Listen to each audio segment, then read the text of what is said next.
मैं सोचता था कि मैं जितनी ज्यादा मेहनत करूंगा और जितने ज्यादा घंटे काम करूंगा उतना ही ज्यादा पैसा कमाऊंगा। दफ्तर में सबसे पहले जाना, आखिर में निकलना, तमाम नई असाइनमेंट्स के लिए अपना हाथ खड़ा करना और ये उम्मीद करना कि एक दिन मुझे इस मेहनत का फल मिलेगा। लेकिन ये सोच हकीकत से बहुत दूर है। 5 साल फास्ट फॉरवर्ड करें और मैं आज आधे वक्त में दुगना पैसा कमा रहा हूँ। लिहाजा इस वीडियो में मैंने सोचा कि आपके साथ ये शेयर करते हैं कि कम काम करके ज्यादा पैसा कैसे कमाते हैं। इस वीडियो में जो कुछ भी मैं शेयर करूंगा वो मेरे अपने जाती तजुर्बे, वेस्टेड टाइम, प्रोडक्टिविटी एक्सपर्ट की रिसर्च और दुनिया के कुछ कामयाब तरीन कारोबारी लोगों के तजुर्बात का मजमूआ है। तो चलिए शुरू करते हैं। नंबर 1, अपने आप को दुरुस्त ऑक्शन रूम में रखें। पहला काम जो मैंने किया वो ये था कि अपने आप को सही नीलामी के कमरे में पहुंचाया। मुझे बरसों से मेरी वर्थ से कम तनख्वाह दी जा रही थी, इसलिए नहीं कि मेरे पास स्किल्स की कमी थी, बल्कि इसलिए कि मैंने खुद को सही कमरे में नहीं रखा था। अगर आप सोच रहे हैं कि आपको इससे ज्यादा पैसा कमाना चाहिए जो आप फिलहाल कमा रहे हैं, तो ऐसी मार्केट तलाश करें जो आपकी स्किल्स को ज्यादा अहमियत देती हो। तो मेरा इससे क्या मतलब है? मेरे एक दोस्त के पास जमीन का एक टुकड़ा था जो उसे उसके वालिदैन की तरफ से विरासत में मिला था। वो जानता था कि वो इससे कुछ रकम कमा सकता है। उसने वो जमीन का टुकड़ा ऑक्सफोर्ड शायर में लोकल नीलामी के जरिए फरोख्त करने के लिए लगा दिया, जो लंदन से बिल्कुल बाहर है। जमीन फरोख्त करके उसने 25% मुनाफा कमाया। नए मालिक ने 2 माह बाद जमीन का वही टुकड़ा, वही जगह, वही साइज, बिल्कुल वही सब कुछ लंदन की एक वेबसाइट पर फरोख्त के लिए लगा दिया और उन्होंने वही जमीन 100% मुनाफा पर फरोख्त की। जमीन के उसी टुकड़े की उससे कहीं ज्यादा कीमत मिली, क्योंकि बेचने के लिए ये दुरुस्त मार्केट थी, जहां ज्यादा डिमांड थी और जहां जमीन की कीमत सिग्निफिकेंटली ज्यादा थी। मैं अपनी जिंदगी के दूसरे शोबों में इस मुशाबहत पर गौर करता हूँ। मैं एक बैंक में काम करता था जहां मुझे लगा कि सालों बाद भी मुझे कम तनख्वाह दी जा रही थी। जब भी मैं तनख्वाह में इजाफे के लिए कहता तो मुझे बताया जाता कि मैं पहले ही अपनी कॉर्पोरेट टाइटल की मैक्सिमम तनख्वाह पर हूँ। फॉर वट एवर रीजन मैंने उसी तजर्बे, उन्हीं स्किल्स, उसी नॉलेज के साथ एक मुख्तलिफ ऑर्गेनाइजेशन में जाने का फैसला किया और वहां मुझे 30% ज्यादा तनख्वाह मिली। मैंने जिंदगी में यही सीखा है कि अगर आपको मौजूदा जगह पे वो कुछ नहीं मिल रहा जिसकी आप ख्वाहिश रखते हैं, तो आप उसे छोड़ दें और किसी दूसरे दरवाजे पर दस्तक दें। मेरे पास एक सेट ऑफ स्किल्स है, चाहे वो नंबर्स हो, एनालिटिकल स्किल्स हो, स्पीकिंग हो, लेकिन जब मैं मुख्तलिफ रूम्स और मुख्तलिफ ऑर्गेनाइजेशन में जाता हूं तो मेरी उन्हीं स्किल्स की कीमत मुख्तलिफ लगती है। इसलिए मसला हमेशा ये नहीं होता कि स्किल्स को कैसे इंप्रूव करूं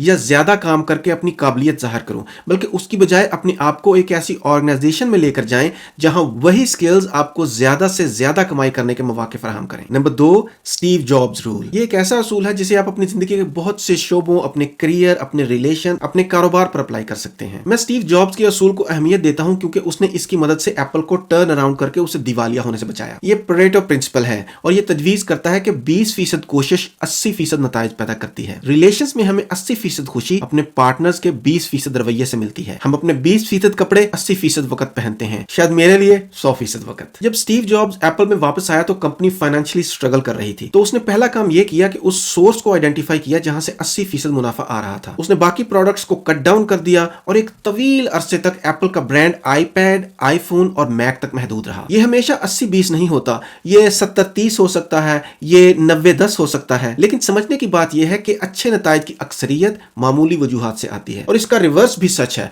मतलब नताइज की अकलियत अक्सरियत वजूहात से आती है। मैं इस कॉन्सेप्ट को काम करते हुए ज्यादा पैसा कमाने के लिए इस्तेमाल करता हूं। मैं इस बारे में सोचता हूं कि मेरी टू डू लिस्ट में कौन से 20% काम हैं जो 80% नताइज पैदा करेंगे। मैं सिर्फ इन शोबों पर तवज्जो मरकूज करता हूं जहां इन्वेस्टमेंट करना ज्यादा मुनाफा बख्श होता है। मैं अपने दिन को इस तरह अलाइन करता हूं कि उन प्रोजेक्ट्स पर ज्यादा तवज्जो दूं जो ज्यादा पे करते हैं और फिर जब कैश काउ को अच्छी तरह निचोड़ लिया जाए फिर कम अहमियत वाले प्रोजेक्ट्स को तवज्जो दूं। नंबर 3, अचीवमेंट डेट का तयन करना। मैं इस किस्म का बंदा हूं कि अगर मैं कुछ नया करने का इरादा करता हूं तो मैं इस बात को यकीनी बनाने की कोशिश में उम्रें गुजार देता हूं कि मैं चीज को अच्छी तरह समझ लूं और यह कि शुरू करने से पहले मेरे पास हर पॉसिबल आउटकम के लिए एक मंसूबा मौजूद हो। ताहम मैंने सीखा है कि यह एक आइडियल अप्रोच नहीं है। असल में ज्यादा पैसा कमाने और कम काम करने के लिए मुझे यह यकीनी बनाना होगा कि मैं इमोशनल फेज में ज्यादा देर तक ना रहूं। और इस पर एक कोट है, don't mistake activity for achievement, to produce result task must be well organized and properly executed. Otherwise, it's no different from children running around in the playground. Everybody is doing something,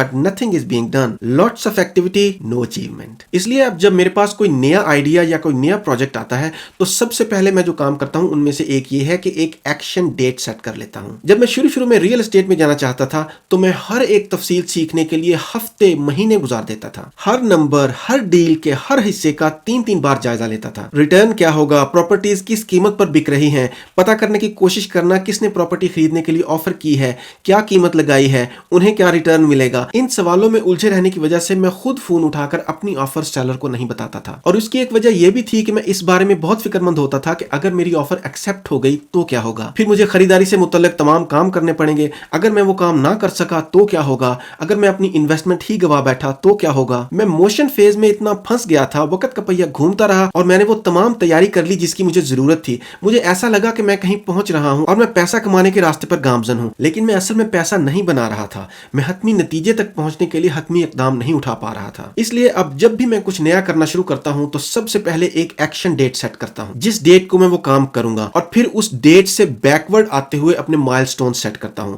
जरूरत पड़ने पर मैं उस date को move around कर सकता हूं, लेकिन मैं खुद को एक नॉन निगोशिएबल डेट देता हूं जब मैं प्लानिंग फेज से एक्शन फेज में जाता हूं, ताकि मैं इस पर जरूरत से ज्यादा टाइम ना लगाऊं। इस बात को जहन में रखते हुए गलत काम करना कि आप किसी टारगेट के हसूल के लिए काम कर रहे हैं आपको उन गैर जरूरी ख्यालात से निजात देगा और आप मतलूबा नताइज बहुत जल्द हासिल कर सकेंगे। नंबर 4, टाइम की बजाय वैल्यू पर तवज्जो देना। दौलत के बदले वक्त बेचने वाले जाल से निकलने के लिए आपको आमदनी का एक स्केलेबल और खुदकार सोर्स बनाना होगा जो बराह रास्त आपके वक्त से मुंसलिक ना हो। हम में से अक्सरियत के लिए रोजमर्रा मुलाजमतों में इनकम बढ़ाने का तरीका या तो ज्यादा घंटे काम करना है या मौजूदा नौकरी की वैल्यू में इजाफा करना। कई सालों से मेरी सोच भी यही थी। इसके साथ मसला यह है कि इसकी लिमिटेशंस हैं। आपके पास महदूद वक्त है जिसे आप बेच सकते हैं। मैंने अपनी एक और वीडियो में जिक्र किया है कि मेरा एक दोस्त है जो पर्सनल ट्रेनर है। पेंडेमिक से पहले वो 1-to-1 कोचिंग सेशन करता था। वो मकामी जिम के जरिए और लोगों के घर जाकर उन्हें ट्रेन करता था। उसके तकरीबन 50 क्लाइंट्स थे और उसका वक्त पूरी तरह से सोल्ड आउट हो चुका था। जब वो 1-to-1 सेशंस में कंफर्टेबल हो गया तो उसने ग्रुप सेशन शुरू कर दिए। उसने रूम्स किराए पर लेना और ट्रेनिंग प्रोग्राम चलाना शुरू कर दिए।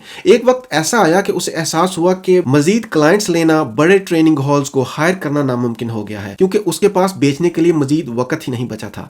उसके कारोबार का दरवाजा मजीद क्लाइंट्स के लिए बंद हो गया था। वो इधर उधर से कुछ मजीद कमा लेता था, लेकिन उसकी इनकम में कोई सिग्निफिकेंट इजाफा नहीं होता था। फिर पेंडेमिक आ गया और उसने अपना काम ऑनलाइन कर लिया। उसने एक ही वक्त में एक ऐप बनाने के दौरान फ्री कंटेंट बनाना शुरू किया जो लोगों को बताता था कि क्या खाना है, क्या वर्जिश करनी है। और फिर जब उसने ऐप लॉन्च की तो उसके क्लाइंट्स की अक्सरियत ने ऐप में साइन इन किया। दोस्त दूसरे दोस्तों को रेफर कर रहे थे जो आगे मजीद दूसरे दोस्तों को रेफर कर रहे थे। इस बात की कोई हद नहीं थी कि कितने लोग साइन अप कर सकते हैं, इसलिए इसके जरिए पैसा कमाने की भी कोई हद नहीं थी। वो इतने ही घंटे काम कर रहा था जितने पहले करता था, लेकिन ज्यादा पैसे कमा रहा था। यकीनन बाद वाला बिजनेस मॉडल रिस्की है, शुरू करने के लिए एक खतरनाक रास्ता है। उसकी गारंटी नहीं होती कि जो काम शुरू किया है वो रिवार्ड भी देगा। अगर आप रैट रेस से बाहर निकलने के लिए कम काम करके ज्यादा पैसा कमाना चाहते हैं तो आपको पैसे के बदले अपना वक्त बेचने के तासुर को तब्दील करना होगा। अपनी एक ऐसी स्किल के बारे में सोचें जो ज्यादा से ज्यादा लोगों के लिए वैल्यू में इजाफा कर सकती है। इसे इस तरीके से इस्तेमाल करें जो दूसरों पर मुस्बत असर डाल सके और उनका एक बड़ा मसला हल कर सके। नंबर 5,